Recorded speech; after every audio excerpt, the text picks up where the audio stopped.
How's it hanging, everybody? And welcome to This Is Difficult, the podcast. For now, right? Are we going to rename ourselves? We don't have to talk about that right now, do we?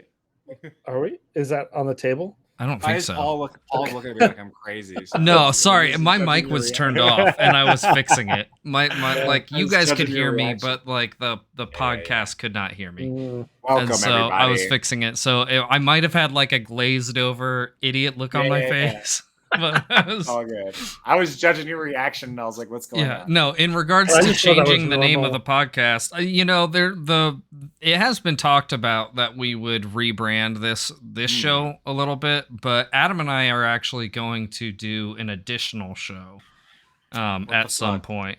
We're working on that. So the Joshless show. Yeah, I get it. Well, it's gonna be in person. Like we're gonna be like together hanging out playing games. You could be on as a guest if you came and visited. Yeah, for sure. Yeah. But ouch. But yeah, that makes sense. but this show's not going anywhere. What we'd probably do is go do every other week, which I think would be better anyway for all of our sanity. Yeah, it's tough to keep up sometimes. Yeah. But yeah, so nothing's set in stone yet. But I would like to streamline this show a little better at some point. I don't know how we would do that. We'd have to do a lot of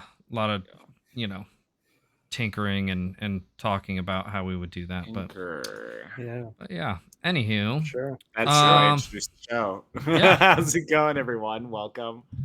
Video game podcast here. We talk about all the greats. Mario, Halo, all the other shit you love. Mario and Good Halo. List. That's actually it. Mario That's all we talk goes about. on. The list just has Pac-Man. Have you ever talked about Halo on this show? Yes, that was for you guys. We have talked about Halo on the show and how bad we it have. is. No, we I'm just have. kidding. Yeah. Good. You think I actually hate Halo? I hate Halo, but we actually did. It wasn't all Halo shit talking. We've talked good about Halo. I've said good things about Halo. Yeah, it's the Breath of the Wild of shooters. I mean, there was a golden time for Halo, but I think that's. I think so too. But I missed the boat. All my friends didn't though. No, I was next to the boat. I saw the boat, and my friends were on the boat, and I was like, "Have fun on the boat." You guys are dumb. And like sometimes I would swim over to the boat and hop on the boat and like hang out on the boat for a little, but then I go back to my own boat. Yeah, playing Super Mario Sunshine, so much better. Sure, yeah, but like.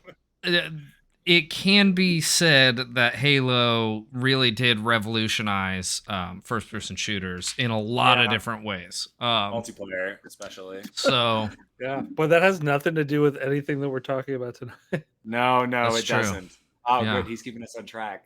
Hey, that Chamali. Someone's got it. Someone's got it. Yeah. So what you guys been playing this week? Yeah. Hey, look at him taking initiative. Right? He's the host now.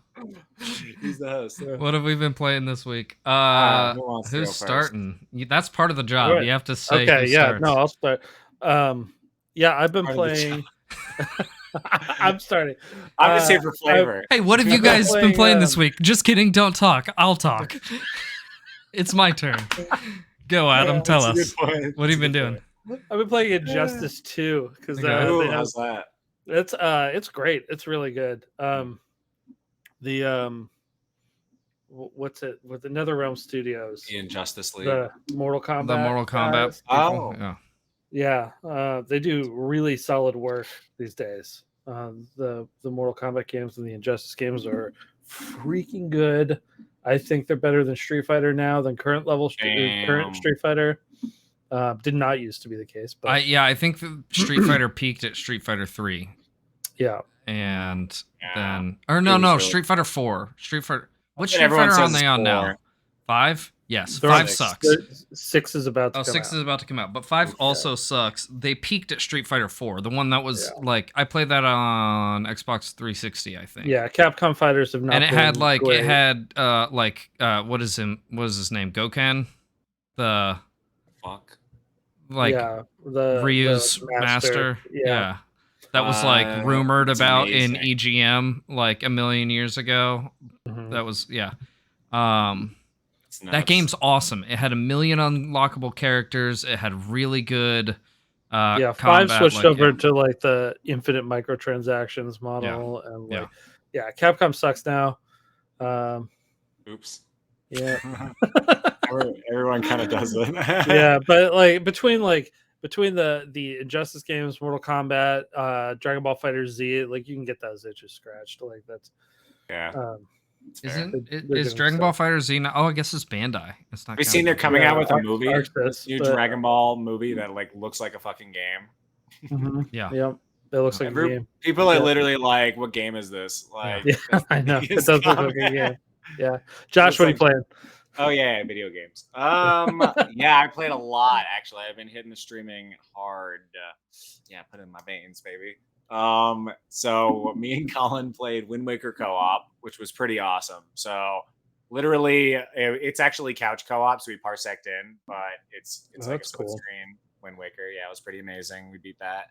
Pretty great. Not as great for Colin, honestly, because like first player had a lot of priority stuff, like walking through doors, kind of brings you both with you and stuff like that. Let's see. We played Banjo-Kazooie Grunty's Revenge. Oh yeah, that was interesting. Yeah, so actually Grundle's pretty Revenge. good. Grundle's Revenge. Yeah, you better. Never mind. I was gonna say you better clean it. Yeah. Get revenge. Oh, no. Done. All right. I was gonna say, but then I said it anyway. That's the worst thing I've ever heard.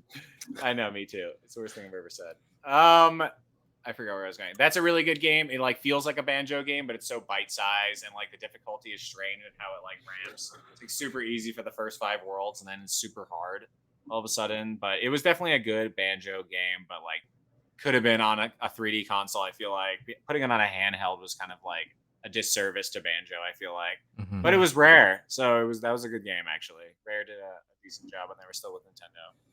God rest their souls. Mhm. And then I played Donkey Kong Land 1, Donkey Kong Land 2, and 3 as well. Yeah. I think I caught a Pokemon. I caught all of the first Corona. one, Oh. about half the second one, and then the very tail end of the third one. Oh, dude, those games are so good. We'll talk more about them later, but I played the Lands, and yeah. A little surprise at the end for you about them. Let's see. What have I been playing? So the River City Ransom Three Kingdoms special came out like a week or two ago. Nice. I've been playing the shit out of that. It's extremely fun. What did that come out on? It's on Switch. I think it's on everything. Oh, cool. But I got it on Switch. It's new? Yeah. It's new. It's brand new. River City game takes place during the Romance of the Three Kingdoms time like Blue period. And Cow. Yeah. Mm-hmm. And awesome. It's like, honestly, I thought it was going to be a much shorter, more basic game, but it's like very flushed out and like it's long and there's a lot of dialogue and like it's really good, honestly. Like, and it just plays like the other River City games. Oh yeah. Yeah. That's rad. That cool. It's very cool. It's very cool. Definitely worth checking out. I wish they would remake the Samurai one that they did just like this, you know, like do the same, give it the same services they gave to this. I think that'd be so cool. But yeah, I've been doing that. It's really cool. That's what I've been playing most of, but I've also been playing some Samurai games from the PlayStation 2 era. In particular, I played Way of the Samurai on Samurai Saturday yesterday, which is, you know, that's like the OG Samurai Simulator. Like, it's kind of like really super compressed Grand Theft Auto in, you know, samurai times. You know? Yeah, I mean, you were saying a little bit about how you wish they would make a Grand Theft Auto samurai game. Now, is Ghost of Tsushima is like that to me though? Like, fuck no. Steel horses. Ghost of Tsushima's more like Zelda. What? That's what Ghost of Tsushima plays like a Zelda game, dude. I think that's not true. Damn, fight. I wish I had played it at all. Like, there's no puzzles in it at all.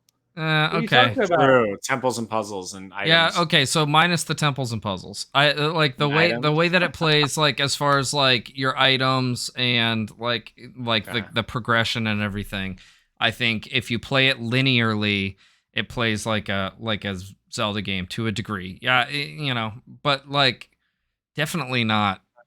Like I think that it's more like Grand Theft Auto than Zelda. No, because you can't just do what you want, and it doesn't like there's like a set like a pretty like you can, but like you're gonna run out of shit to do quick. Like there's a set story. Yeah, I guess. But like you can't just all right, maybe. What's dope about the Way of the Samurai games is that they're and maybe using Grand Theft Auto as a example is bad, but like what's dope about them is they're like choose your own adventure games. There's like 30 different endings in each one of them.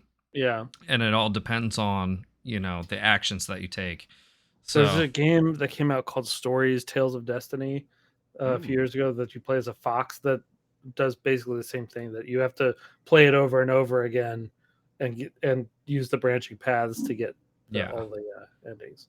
So this is not that complicated. Well, yeah, I guess I don't know. Are you saying that you're required to get certain endings to progress to other endings, or as far as branching paths, are you just saying some of that there is? So no. Okay. Short answer is like if you know how to do it from the get-go, you can do it. Like when you beat an ending, it actually gives you hints on how to get the other endings. Okay, yeah. Way of the Samurai, the Way of the Samurai series doesn't give you any hints, but you could get any one of the endings, like by just playing through it. There's no need to have played through before to get a certain ending. But yeah, in order to get everything, you have to have played it a bunch of times. But they're endlessly replayable. Like there's so many different things to do and like unique little gameplay loops that going through the game multiple times is not boring, So, and I think that's something that's been lost in gaming in general. You don't see very many games like that anymore. Yeah. But let's see, did I play anything else? I did some, Mario Kart Don't Drink and Drive last night with some homies. Man, that sounds so fun. Yeah, it's pretty fun. I love that. I only won once. It was awful. And what we were doing is the loser after after the game, since there's not really a consequence for losing, like everyone's drinking the same amount, right? Right.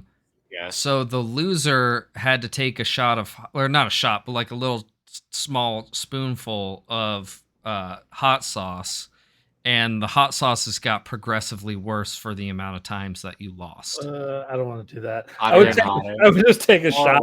That's so fucked up. It was dope. No, it was I don't like rad. hot sauce. I like hot sauce a lot. I don't want anything to do with that. That's messed up. You just haven't had the right hot sauces. But I did do Da Bomb Beyond Insanity, which is like considered to be the most painful hot sauce out there. It wasn't that bad. Oof. Wasn't that bad. Not that bad. Yeah. I mean, it wasn't great. It wasn't great. And be like, but it also wasn't that bad, So yeah, that's it. That's my week in a nutshell. Did you guys have any? We used to call them current events, but now we call them things that interested you in gaming this week because it flows better. What are you excited about? What are you excited about in gaming? Yeah. Did anything excite you this week? I don't even know what's happening. Yeah, I don't know what is happening. What's shaking out there, guys? What's moving and shaking? I didn't even play that new Kirby game we were so excited about. Oh yeah, there's a new Kirby game that just came out. Looks Kirby cool. Fall Guys. Is that what it is? Basically, it's like you race on courses and beat each other off and shit. They're like, boop, oh hell yeah, roll around. Kind of looks fun. Seems legit. I don't want to pay money for it, honestly, though. Oh, it costs money. Yeah, I don't know actually if it does. Yeah, I guess it would. I guess it would. I guess it would. like Mm. $5, maybe like 20. Yeah, I've been really busy, so it's been hard for me to pay attention to the gaming space lately. Exactly. As far as like I mean, news is same, concerned. honestly. Remember Elden Ring? That game is like old news now. I'm just That's kidding. so crazy though, too, because I it know, I still honestly haven't didn't beaten come it. out that long ago. It came out 5 months ago, and it feels like it's been so long. It feels like 2 years. Yeah, It feels like Yeah. 2 years because the amount of we've lived lifetimes in that game. I know. I feel like I've had 3 game of the years since then. Yeah, Like, exactly. and That's why- they're not competing with Elden Ring. That's why I'm like, oh shit, yeah, that game kind of came out early, didn't it? Yeah. Yeah, it's interesting though. Well, and that part of what we're experiencing right now is also there's not really much gaming news. Like this has been a Yeah. really dry year for gaming in general. Mhm. Yeah. There hasn't been a lot, and I think that's honestly like the pandy catching up to where we're at, because like the first year of it, gaming was thriving, right? Because that's all anyone had to do, you know.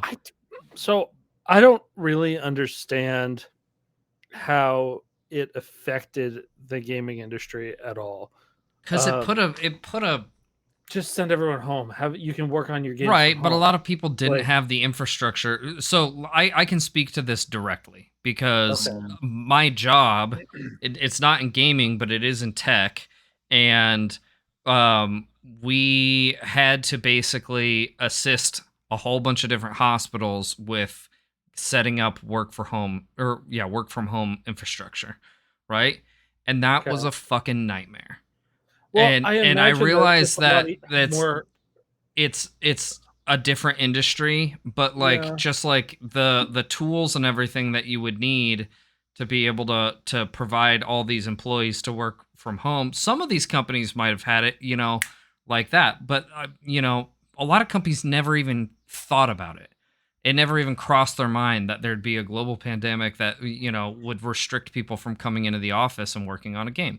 Yeah, I just don't think that like I don't think that equating hospitals to games is 100% because like there are people that are already tech savvy. Sure, yes, but also like it doesn't matter if you're tech savvy. Like part of it is like license acquisition for like these remote tools, right? Mm, So like that's like something that is technically easy, but you got to figure out like the cost of what it's going to be to get, remote access for so many employees and things like that. Like it's much more Okay. complicated than just the technical aspect of it. So Mm. most of these companies did not have that work from home infrastructure already, and so that caused a bunch of delays. Also, like I would imagine, and you could actually probably speak to this better than I could because you actually do make games, but I would Yeah. imagine that when you get together in a room with someone, it's easier to be creative than when you're talking to them over Zoom. So it depends. For me, it's not been because for me, like my process is sit down with my creating partner, hammer out a list of everything, and then I just go draw it, right? Yeah. And he just goes and fixes all the mechanic stuff. So like for me, the work from home actually increased my production Sure. by about 500%. It was like drastically better to work from home for me. Awesome. To the point that they were like, "Hey, we're gonna start coming back to the office." I'm like, I don't think I'm going to. And in fact, I'm gonna move. Like Yeah. that's That's awesome. that's how dramatic it was for me. Mhm. In a lot of ways, the pandemic was the best thing that's happened to me in recent history. Mhm. That's hilarious. Just yeah, fuck the but human I mean, race. I understand that. Right. Yeah, I understand people lost their grandmas. That's not. Yes, yes. I did too, but it was unrelated. Jesus Christ. Um, Yeah, Still we did count. actually lose our grandma. yeah, It was unrelated, but it was that timing. it was right then. happened. Yeah. Yeah. Anyway, Right. so I had a very different experience than I think a lot of people did. But Sure. Yeah. I agree. But yeah, anyway, the whole point is I do think that we're like we didn't see the effect of it and the impact of it immediately because you like people don't make games in 2 days or 2 months even, like they're working on them for years and then they come out, right? So there was all these games that were coming out over the last couple of years. I just almost knocked over my light.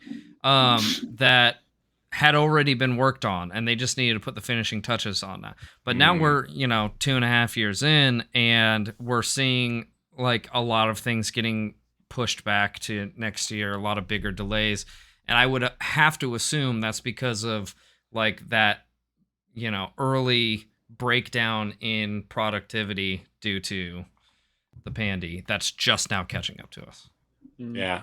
I would say expect extended life cycles if you think about it in all the consoles. Mm-hmm. Like, doesn't that make sense? Like, how many years backed up are we? 2, 3? Well, specifically the Switch, part of that is right? the chip shortage too. Yeah. Chip shortage on new consoles. So, like, Switch 2 is like, that's a nice idea and all, but remember the shortage on the Switch, and we're like deeper into that. Dude, now. I'm telling you, the Switch feels so long in the tooth now. I know it does, but think of how stacked it is. Like at this point, no, with, it's a great console. Shit. It's got amazing stuff on it.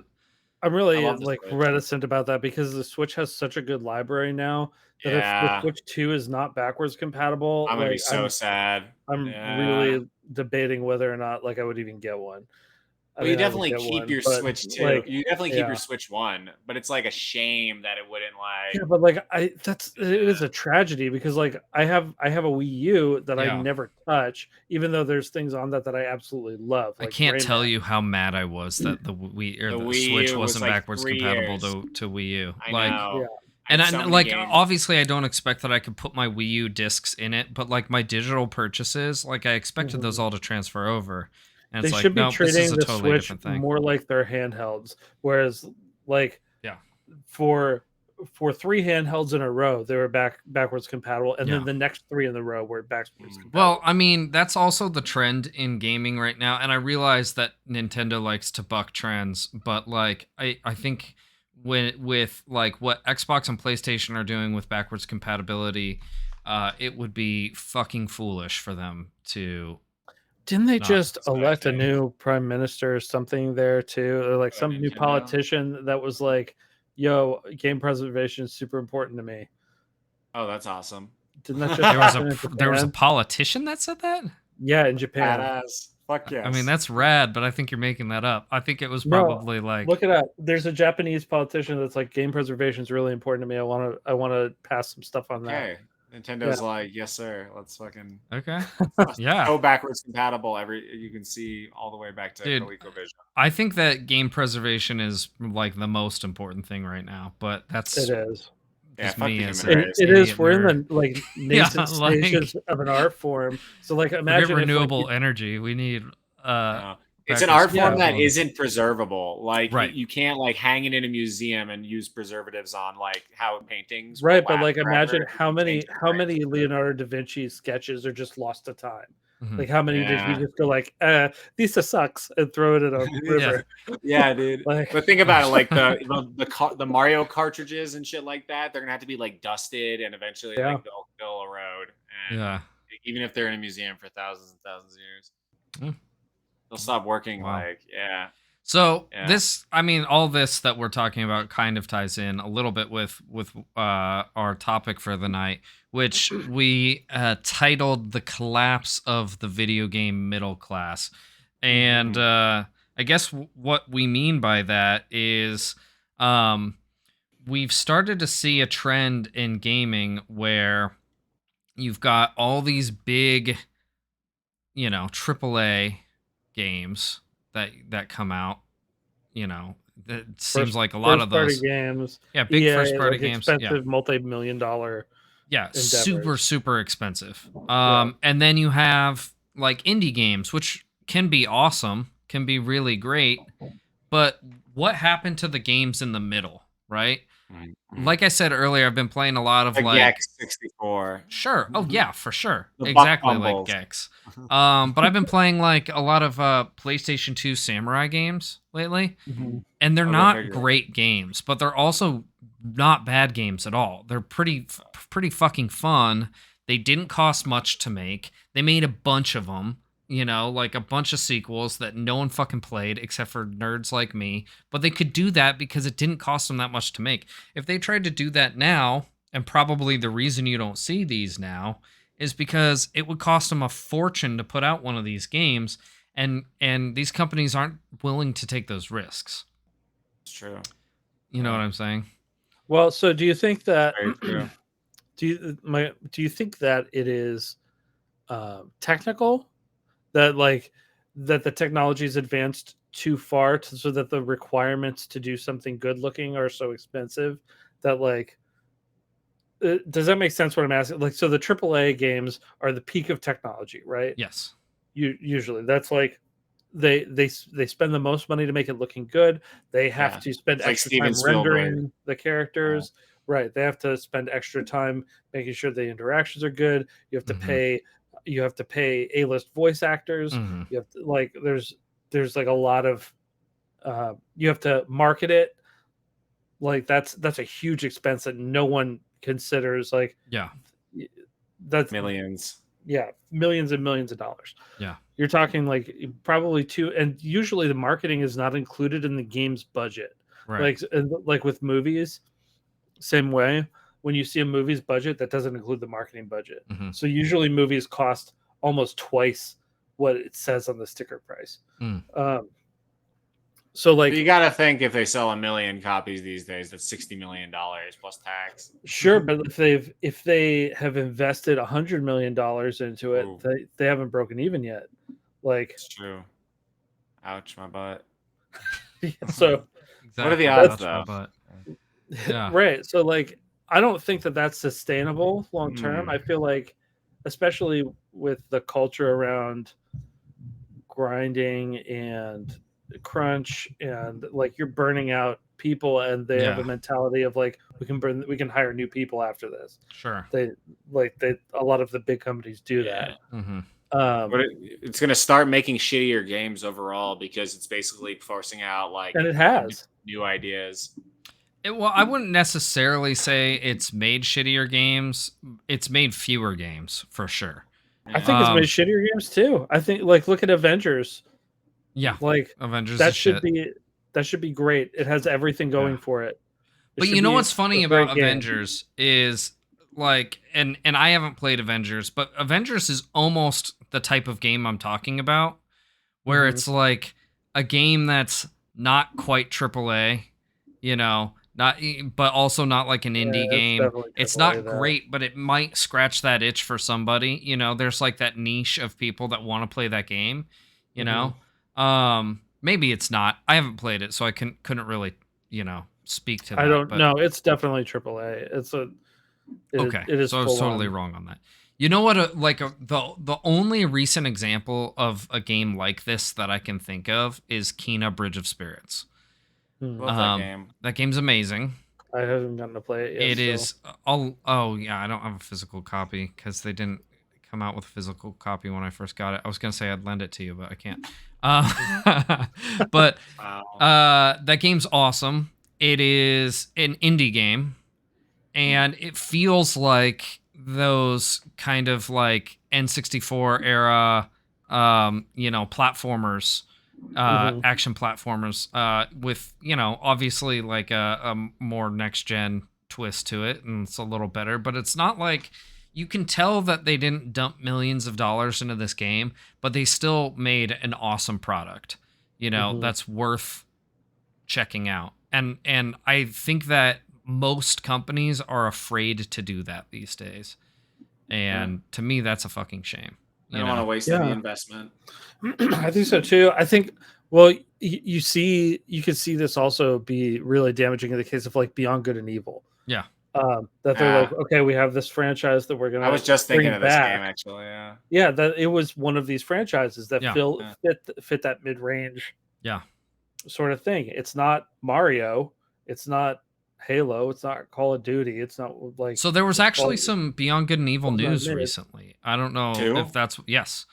They've been They saying have that a for brand 15 no, years. they have a brand new director on it, and they said it's very much still a real thing. And Yeah. What? That's the whole of the news. allegedly there's more gameplay footage coming soon. That's Allegedly. insane. Yeah. But like that's a great example. They can't make that to the same level that they used to, that the old one was. They have to make it a AAA game to make it successful, and it's causing just like a massive delay. That's why we don't like have Jack and Daxter anymore. That's why Psychonauts didn't do so well. The new one. Yeah. It was like, I mean, it did okay among hardcores, but that's like, a good point. Yeah. Think about it. It's like the type of game, like if Banjo-Kazooie came out now, it would Yeah. be like, what are you doing? Yeah, but like I that's mean, the it thing feels though. like an Like indie if game, if yeah. you think about those games though, like while they're not like super big budget, they're some of our favorite games, They're right? some Like of the best games. I can yeah. say without beyond a shadow of a doubt that like the Way of the Samurai series is one of my all-time favorite gaming franchises. Are they like game of the year quality by any stretch? Even in the years they came out in, not a chance. But they're great fucking games. They're super fun. They're super simple. They have a really like addictive and replayable gameplay loop, which is another thing you don't see in gaming anymore, right? Yeah, it's just so boring now. You don't see unlockables. You don't see like good, rewarding, repetitive gameplay loops, right? Like I would disagree with that. I mean, in Come on. maybe in AAA gaming, but in indie games they are rife with that. Like the roguelite is the probably the number one genre right now. Yeah, but those suck. And that's you can think they suck, but that's based on replayability. It's Sure. replayability. Yeah, well, I guess so. Yeah, that is a good point. I guess what I'm talking about is more structured game though, right? Like Way of the Samurai is not a roguelike, right? It's not procedurally generated. It's got several storylines that are all hard-coded, like it's a fully flushed out game. I think that the rogue genre and like these procedural generated games, they're cool and they have fun gameplay loops, but they're missing the soul of a game that is complete, right? Because they're designed to complete themselves. The best example of what you're talking about is Star Fox 64. How many times did I play that? Like it's an hour-long game. Mm-hmm. It's an hour-long. 500 times. Yeah, I've easily played it. Like, easily like maybe times, but 200 probably, sounds real. Like honestly, so many times because you just have to do that level just a little bit better. Like exactly. And they build that compulsion into the game. Yeah. It's not something that they have to tell you to do. That they're not like, oh, you'll get rewarded if you do this a little better. Like they kind of do subtly, right? Like by adding you get the medals, medals. Like you've got your scoreboard. That's not something they even tell you. You literally get the medal, and you're like, "What? Okay, you get a medal for getting a certain score on a level. What? That's amazing." Well, now I have to do what are the scores? What are the scores on the level? You also have like, day, not a ton, but like branching storyline in it a little bit, like as far as like different like map locations that you can go on. Yeah. Sure, but it's still like a set number of levels that right. But you have to replay the game if you want to play every level. Which is a nice touch. How many different combinations are there? I wonder in Star Fox 64. Dude, that's actually I'm glad you brought up Star Fox 64, right? Because like, when's the last Star Fox game that came out that was halfway fucking decent? They've been butchering it. They realized what they're doing to it. It was Star Fox Assault wasn't the last one. It was the one after that. Well, technically, we did Starlink, and it was a Star Fox skin. Starlink is actually kind of cool. That game's kind of good. Yeah, it's okay. It's okay, especially if you're just playing the Star Fox. I think it was Assault, but I personally thought Assault had a lot of like stuff that reminded me of Jet Force Gemini, where you're like on foot, like an alien planet stuff. Star Fox Zero for Wii U was the last one. That was which I like that too. I didn't play that. Yeah, I like it. It's good. Right. Nothing beats the 64. Like nothing. No. It's so well done. Yeah, and it's I don't simple. get it. I don't know. Simple, and games like that aren't. Yeah, they're not willing to take chances anymore. Yeah, I was realizing this when I was playing Kengo 2 the other day, which is another samurai game from the PlayStation 2, where like the storyline is so simple and boring and like just not complicated at all, but like the gameplay loop is so fucking good that you'll just play it for hours and hours and hours, right? The story is literally just you're a wandering samurai that fucking wants to be dope, you know? So Awesome. you go train at a dojo and then you go do a tournament, and after you do the tournament, you go to a different town and do the Shogun's tournament.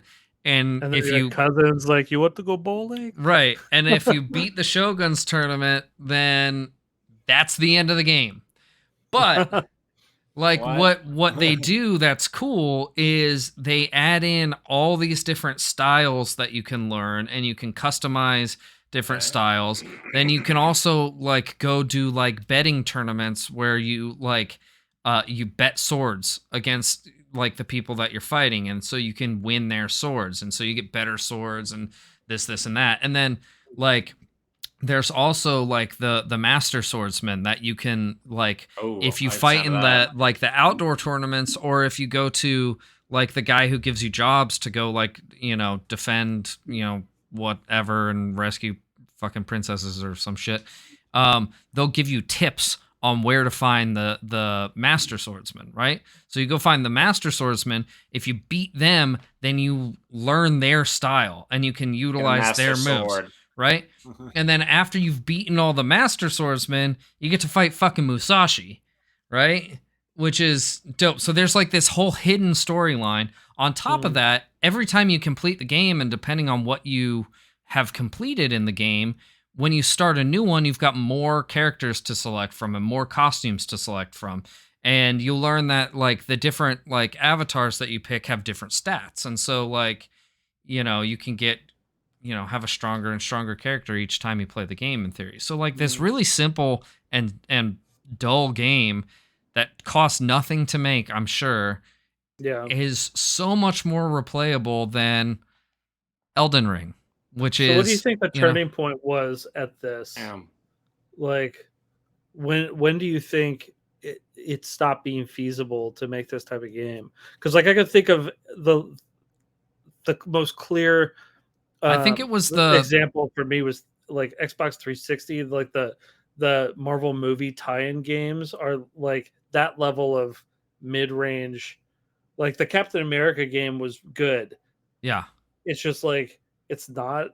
That's exactly what I was gonna say. Like PS3, Xbox 360 era was the last time we saw these games. You know, and I think it's just because games got too expensive to make. You know. And you know, people just aren't really willing to risk it for the biscuit. Well, so then indie games obviously pick up the slack on a lot of that in terms of gameplay. Yeah, but like they still feel like there is that wide gap. What do you think needs to happen? There's not. Oh, you know what I just realized it could be. So I mean, there is still a little bit of this going on, like that secondary, like, you know, there's like Square.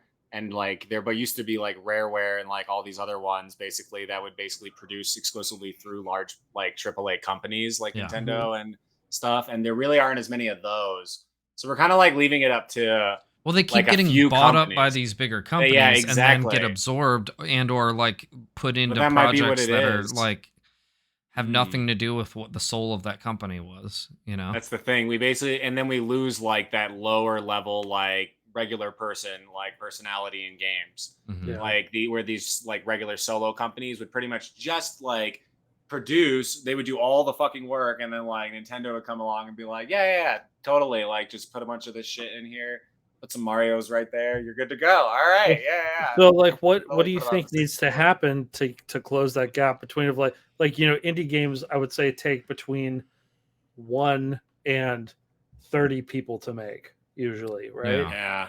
I would say indie big games take 3,000 people to make. Yeah. Where's that mid-range, and how does that work in today's day and age, or can it work? So I think that the only way it could work honestly, there's two ways, right?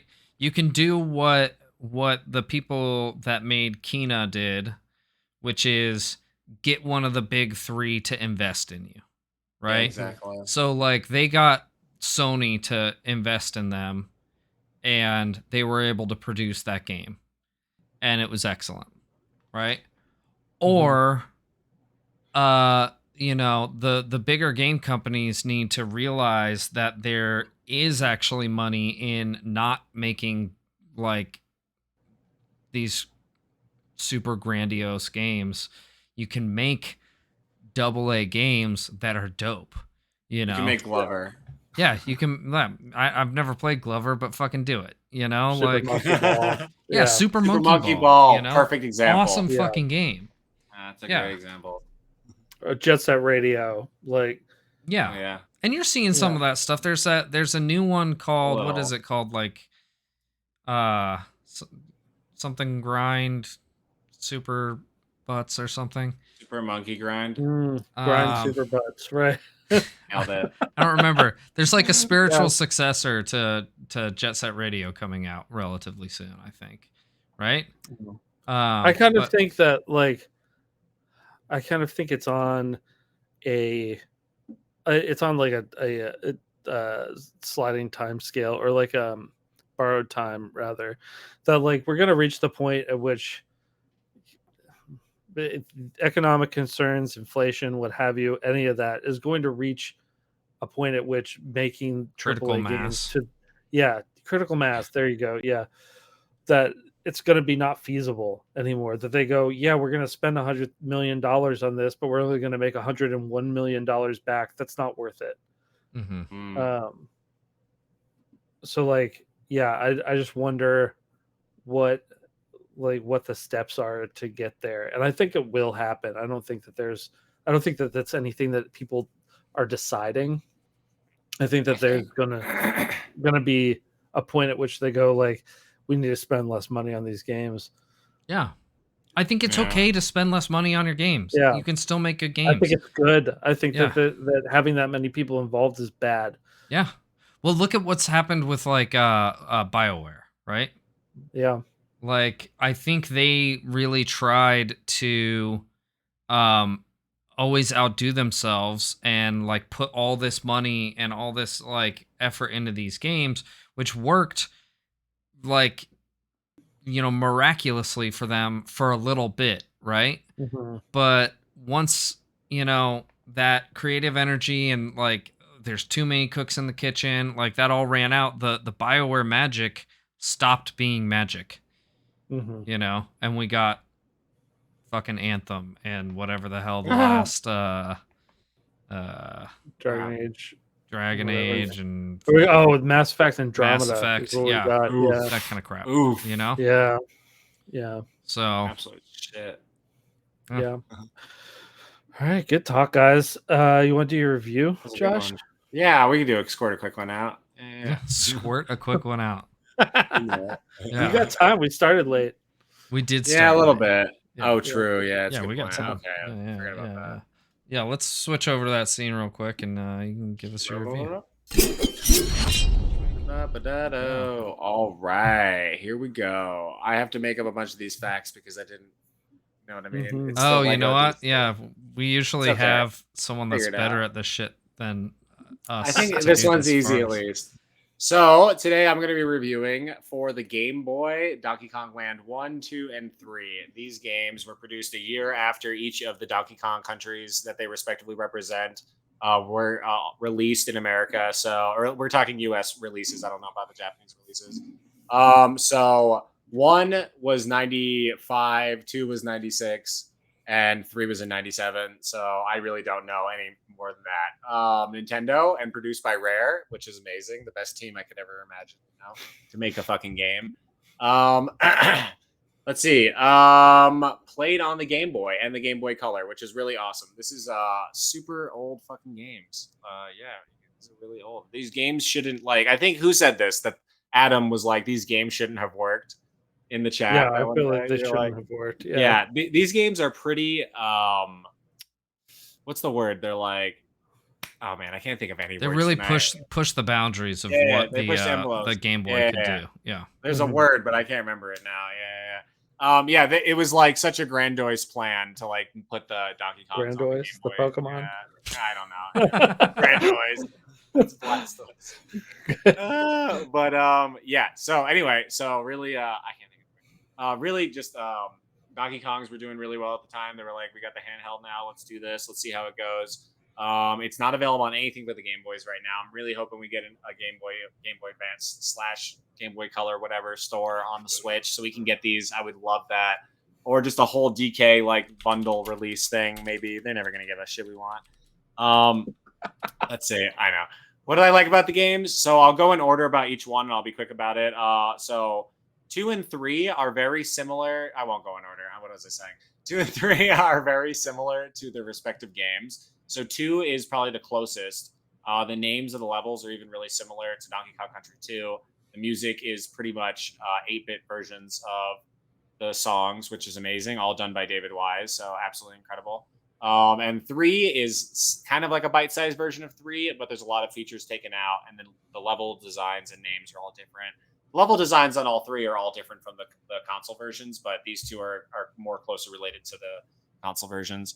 And what else? 1 though is drastically different. So it's like completely a new Donkey Kong platformer, in my opinion. Like from everything from level design to unique music and all that visuals. It's really incredible. Dude, I remember when Adam got Donkey Kong Land 1.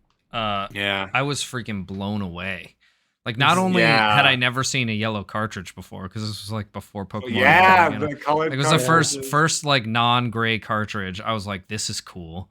And then like the fact that the game controlled and felt like the Super Nintendo on a Game Boy cartridge. Exactly. I lost my freaking mind. Yeah.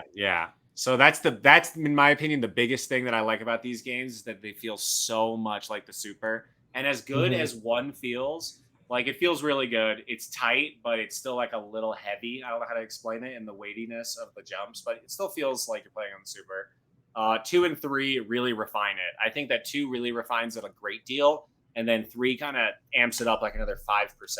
And 3 feels very smooth to play. Like honestly, as smooth as the Super Nintendo, if not smoother in some parts. Like I can't explain it. Like the controls are really nice, very smooth. So that's a huge part for me is that these games actually feel like Donkey Kong games. Mm-hmm. So it's not like a new port of a game, and it doesn't seem like a Donkey Kong game at all. It actually is a Donkey Kong game. They're pretty much Donkey Kong games, but they're all unique also. So you're playing new levels completely. That's why I couldn't really run these games. I really want to run these games actually, seeing how short they are. The runs are all like 30 to 40 minutes. So. Dude, I think you should. Like the fact that you currently have top 5 world record. It's not top 5 anymore. Oh no. Top 6. 7. Oh no. Well, you need to get back on it. Dude, you're slipping, bro. Well, you had a top 5 world record in Tropical Freeze. Like this is still like your game. And I was watching you play this live the other day, and like you were moving like a speedrunner. Like there was a couple levels that you just flew through, and I was like, wow, that's like really impressive. I think you definitely could if you wanted to do runs of this game. Yeah, I would definitely use RetroArch to like practice it, and then probably do it on the Super, the Super Game Boy. Actually, you can use certain emulators. You can use the Gambat emulator. Gambate. Yeah, I guess there you go. You can use that one, but you can't use it through RetroArch, so I have to set it up another way. So I don't know how to do that. But what else? What else do I like about the game? It's Donkey Kong. What else do you want me to say? What didn't I like about the game? Really, they just took out some features from the countries, like riding on animal buddies and being able to get off, like saving you some health in that way. There were certain enemies and mechanics that weren't featured. The games are smaller too, which is fine for running them, especially, but I would love more. There definitely could have been more in these games, but for the time, like they're pretty full, I would say. Story-wise, they're all basic. They're pretty much, what they are on in country. 1 bit doesn't have any out loud story at all. 2 has like the exact same story. as 2 does, and 3 has kind of an out loud story, but it's a little vaguely different. But it's pretty much the same premise, same bad guys and all that. Yeah, I would say we'll talk a little on that one. So you played the as though you put a Game Boy cartridge into a Game Boy Color, right? Exactly. So I played these with the Game Boy Color mod on RetroArch. Yeah, I would say that playing it on Game Boy, one of the minor downsides is that one of the downsides is that it suffers a little bit on visibility. Yeah. That I would say so. Yeah. I don't remember that being a problem when we played it on our DMGs, but we were also used to like playing by like the street lights as the car drove by. You know, I will say when it was super small, I thought it looked worse, and when it was blown up on the big screen, I actually thought it looked a little better on these recent streams. But there were certain times when the bad guys would hit me, and the hitboxes are like super fucking weird. You know, you freeze for a second, and when you get hit, and it's like this, and I'm like, what? I'm not even, just because of, zoomed out, the pixels are touching basically, but we basically have an enlarged screen. So yeah, especially in like that elevator level with like the spike tires, you have to jump over. Yeah. Like that, I remember getting stuck so hard on some of those levels, and part of that was because of hit detection and like knowing exactly where my character was. Yeah, but I will say there's a little bit of wonkiness in 1, especially, and a little bit in 2. 3 kind of fixes it with like jumping and maintaining a run. Just like getting a full-on jump and maintaining getting a run going right away just feels kind of clunkier, especially in 1. Feels a little hard to get your run going right away. And I'm like, why does it feel like I have to engage something? You should just be able to like hold the B button, but you have to like roll and then start running. And then 2, it's a little bit, and then 3, you just like can just hold it and run, which is fucking awesome. So they kind of fix that. You see me playing 2 right here. Oops, this is literally like a copy of a level from 2, Country 2. Oh, I died right at the end. Oh, I'm using the rewind. How hilarious. Anyway, the rewind made it a lot easier because I hadn't played these levels before. It's going to be a lot easier to help me run them, but it doesn't mean that it's the quintessential way to play these. I think it would probably be awesome to die a bunch and really learn the hard way also. So there's that. So story, somewhat engaging. Gameplay is absolutely astonishing. Like absolutely flawless platforming. These are the best platformers on a handheld console. Done. I can't even think of anything else that comes to mind that's close. I mean, 6 golden coins is really excellent. Okay. Yeah. 6 golden coins is really good. There's a game you need to check out. Let me rephrase. Okay. These are the best, like, speed running sure. Yeah. I don't like Sonic. Like that flow state kind of. Yeah. Like the flow state is good. And that's arguable for some of the Mario games. Everything was ported, I guess. So, okay, never mind. I ate my hat. But these are really good. These are really good ones. Wait, what were you saying? What was a really good? You said I should play one. Oh, I mentioned it in your stream. It's called like Cyber Shadow. No, well, Cyber Shadow's dope. It's not a Game Boy game though. It's called like Phantom Revenge or some shit like that. It's the game that I was saying to Colin, it's like Space Station Silicon Valley, only good, and it's a handheld platformer. You're like this ghost that can like possess literally any character in the game and take their powers, and I don't think I played that one. It's really fun. It's really fun. It's on Game Boy. It's a port of an arcade game. I'll tell you actually exactly what it's called. Okay. If you give me one thing like I wanted to mention on story that I thought was really fun. I mentioned this one on your stream also. Avenging Spirit. If you go to the manual of Donkey Kong Land 1, the intro for it is Cranky Kong making fun of Donkey Kong because he's like, you needed your graphics to make your game good. And Donkey Kong's like, I did not. And Cranky's like, yeah, you did. You couldn't do it on Game Boy, I bet. And he's like, okay, I'll do it on Game Boy. And Cranky's like, cool, I'll call up K. Rool and have him steal the banana horn again. That's hilarious. Wow, Cranky fucking makes him do it. Just a repeat. That's so funny. Like the same thing, but that's so funny. The name of the game that I was thinking of, guys, by the way, is called Avenging Spirit. Avenging Spirit. It's a port of an arcade game, and it's fucking awesome. Like, I think it's the only... Like, it was originally on arcade, and it was only ported to Game Boy for some reason. And it's really badass. I will say, moving on to art, I feel like we're looking at this gameplay right now, and this looks good as fuck for the Game Boy. Honestly, like with the Game Boy Color enhancements, I feel like the pixelation is smooth. It like almost looks like the renders from the SNES. Like it's obviously pixels and not rendering, but it's pretty close. The movement and like when you see the characters like move and breathe. Well, so I think they did. I do think they did pre-render the sprites and then just digitize them. Digitize them. Okay. Okay, that's fair. It looks really good. So I feel like that's something that the Game Boy wasn't able to do. I mean, maybe it could before, but how old was the console? It was like 91, like 90. I think it came out right before the Super.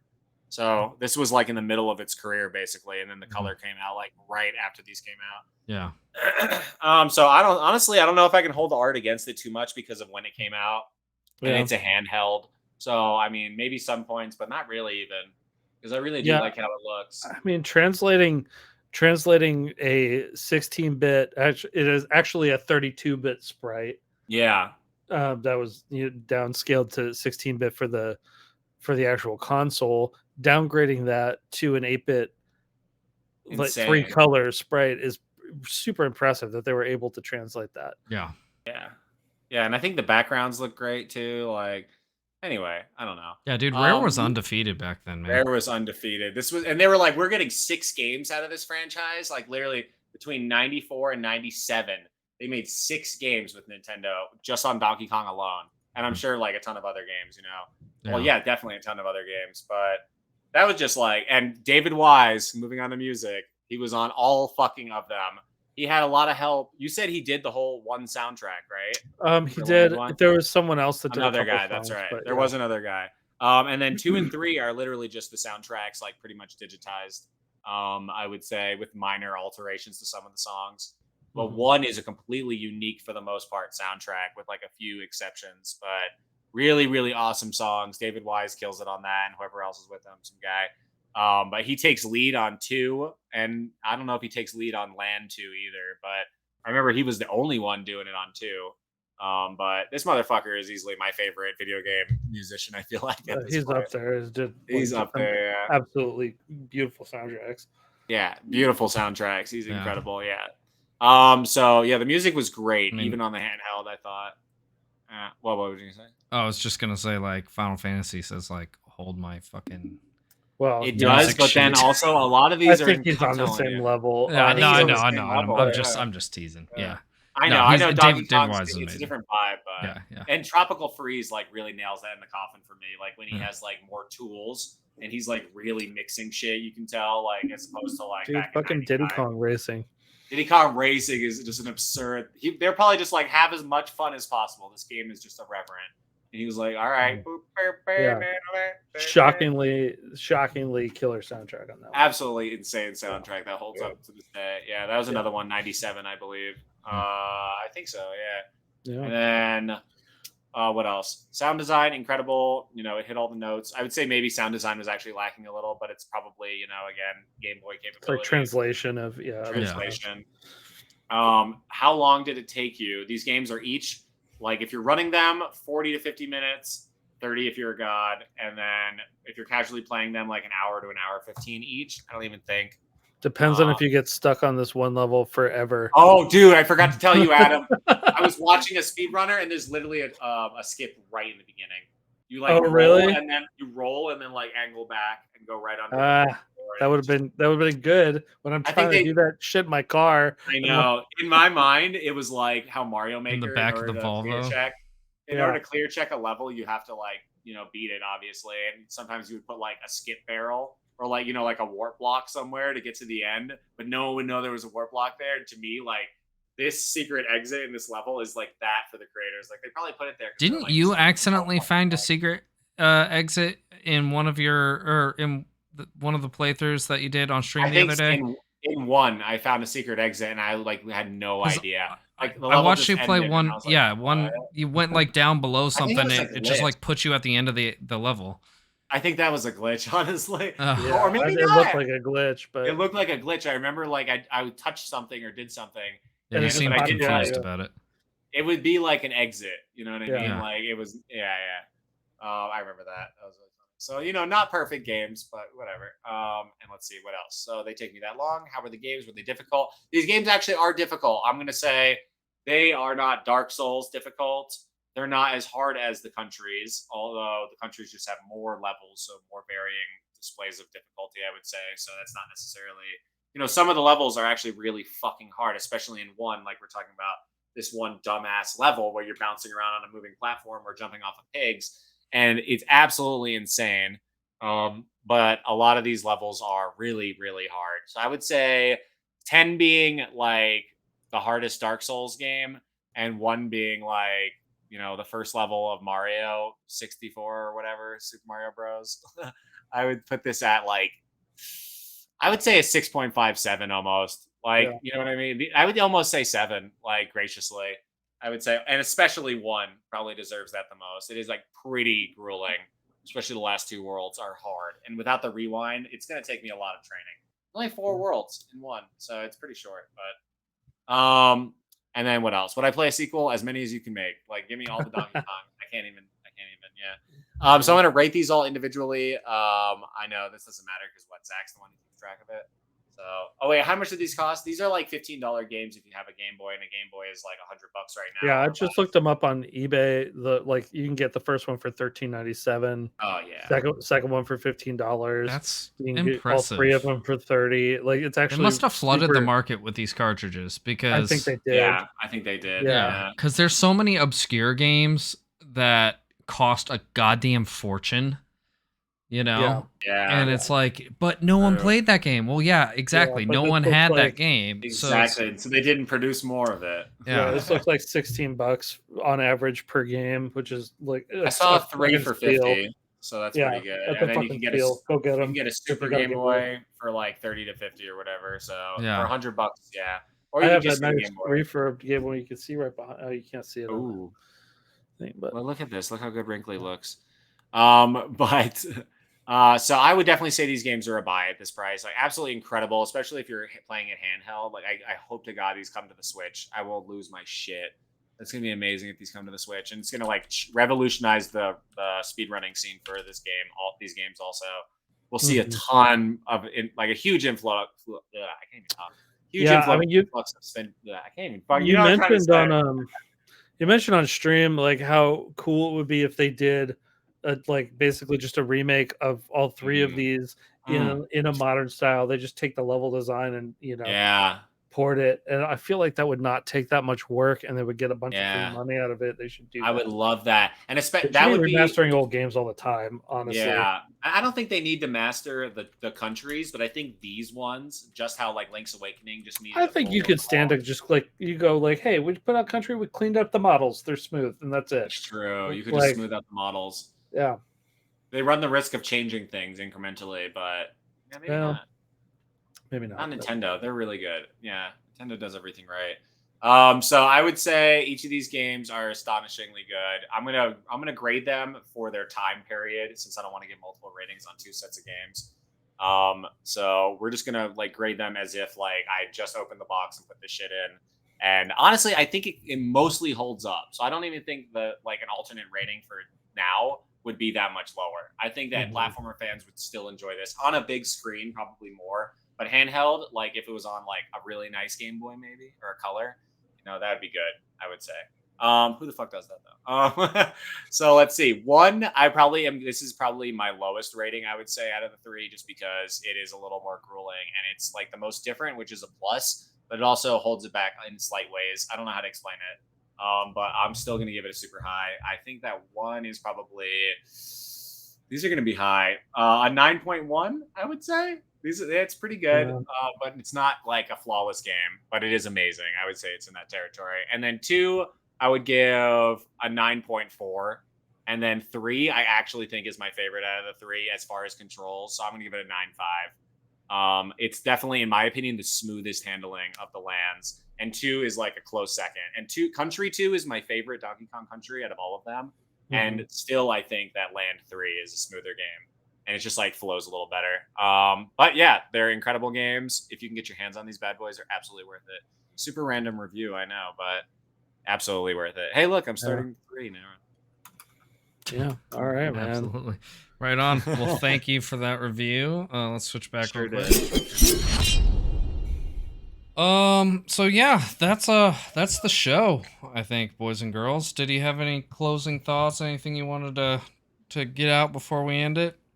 No, man, I'm glad you reviewed I'm glad you've been playing those though. I know. It's been cool to watch, and you can get a Super Game Boy 2, which is the better version of the Super Game Boy, on eBay for about $50. That's not too bad. Yeah. So it's basically $100 for all three and the Super. Yeah, that's I'm running. a steal. Yeah, it's awesome. Yeah, man. But yeah, I like when I can catch your stream because you do a lot of these things that take me back. So I know I love the take me back. Same stuff. here. Yeah, that's what I like to do. Yeah, I'm the nostalgia guy. Big fan. It's been fun. We've been literally just digging into the Game Boy and N64 like archives, seeing what games are out there. Yeah, that's why I've been doing a lot of like PlayStation 2 and Super Nintendo recently, because it's just like those are the games, kind of like what we talked about earlier, like these games that like, you know, it didn't matter that if there was 20 people working on them or 1,000 people working on them, they were just good games, you know. I feel like that's every game for Game Boy. Yeah, like it's every game because they're all small crews. They're all middle class. We were talking about is like the whole Game Boy, like the entire Game Boy line. Yeah, I would say most. That's the truth. Like that's kind of true for most Nintendo handhelds in general. Yeah, you know, I would say most games are like 5. 3DS, I think it's not, but yeah. 3DS, you think? I think there's a lot of really, really good shit on. I think 3DS. It becomes more like AAA. Yeah. I think I know what he's saying. Like, I want to take this opportunity real quick though to pimp the most overlooked, the most slept on game of all time on the Game Boy. Is it Donkey Kong? Star Saver? No, it's Turtles 3. It's Turtles 3. I'm like the biggest advocate of this. That game's game. Really good. So Turtles 1 and 2. You should stream it. I should stream it. They're just like walk through, you fight some stuff, whatever. So that's Turtles 1 and 2. Turtles 3 clunky controls, everything. Peak Konami Metroidvania. Ooh. Each turtle has their own abilities that open up new areas. You have a full map on your select screen. It's so good, and I love it. And go check it out. It's very hard.